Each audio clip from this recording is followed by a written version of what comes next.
សមាគមគ្រួសារសុភមង្គលធ្វើការអំពាវនាវរកសប្បុរសជនជួយឧបត្ថម្ភដើម្បីរៀបចំទីតាំងសាលាបណ្ដុះបណ្ដាលមុខជំនាញជូនដល់ជនមានពិការភាពខេត្តស្វាយរៀងលោកនាងសារិតប្រធានសមាគមគ្រួសារសុភមង្គលបានធ្វើការអំពាវនាវរកសប្បុរសជននានា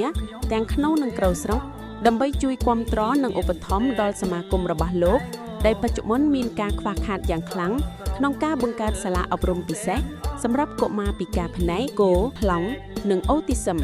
លោកនាងសារិតបានឲ្យដឹងថាគោលបំណងរបស់សមាគមគ្រួសារសុភមង្គលក្នុងការបង្កើតសាលាបណ្ដុះបណ្ដាលមុខជំនាញជូនដល់ជនមានពិការភាពគឺដើម្បីឲ្យពួកគាត់ទទួលបានចំណេះជំនាញក្នុងការប្រកបមុខរបរចិញ្ចឹមជីវិតទៅថ្ងៃអនាគតនិងអាចជួយដល់ជនមានពិការភាពឲ្យមានចំណេះដឹងមានការងារក្នុងវិស័យឯកជននិងវិស័យរដ្ឋបានធ្វើការដូចជនគ្មានពិការភាពដែរលោកបានបន្តទៀតថា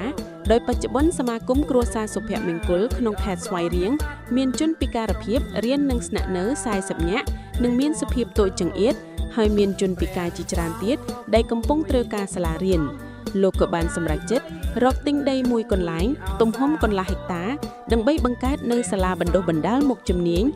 ជនមានពិការភាពប៉ុន្តែដោយត្រូវចំណាយថវិកាអស់ច្រើនពេកក៏ធ្វើការអំពាវនាវរកសប្បុរសជននានាជួយឧបត្ថម្ភទាំងថវិកានិងសម្ភារៈលោកនាងសារិតប្រធានសមាគមគ្រួសារសុភមង្គលបានបញ្ជាក់ថាលោកបង្កើតសាលាបណ្ដុះបណ្ដាលមុខជំនាញជូនជនមានពិការភាពត្រូវចំណាយថវិកាច្រើនអស់ប្រហែល$80,000ឯណោះហើយបច្ចុប្បន្នទើបបានទិញដីនិងចាក់ដីបំពេញដែលទាំងនេះបានមកពីការគៀងគររកការឧបត្ថម្ភពីសប្បុរសជននិងតាមរយៈការដាក់សំណើ